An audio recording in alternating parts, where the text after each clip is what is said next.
Una giornata di festa per Cittadella e per la Guardia di Finanza di Padova, inaugurata questa mattina la nuova sede della Compagnia Locale delle Fiamme Gialle. È una giornata importante, pensate che questa caserma è stata consegnata alla Guardia di Finanza a settembre 2017, dovevamo fare l'inaugurazione, poi è arrivata la pandemia e quindi oggi festeggiamo questa intitolazione al brigadiere Bonetto, ma soprattutto festeggiamo la collaborazione tra la Guardia di Finanza e i comuni del territorio. Una nuova sede dedicata alla memoria del sottobrigadiere Giulio Bonetto, scomparso alla giovane età di 41 anni dopo essere stato catturato dalle truppe titine e poi deportato.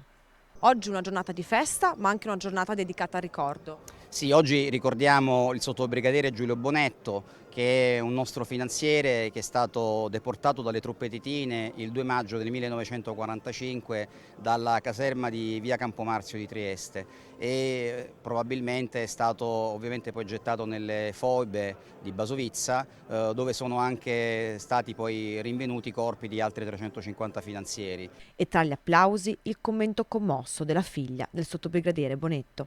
La sua famiglia e la Guardia di Finanza erano la sua vita e il suo mondo. Grazie di nuovo ai promotori e a tutto il corpo della finanza per questa iniziativa.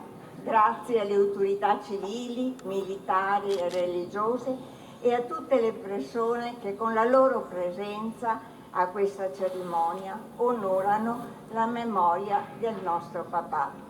Una nuova sede che racconta di passato e futuro, ma soprattutto una cerimonia di alto valore simbolico.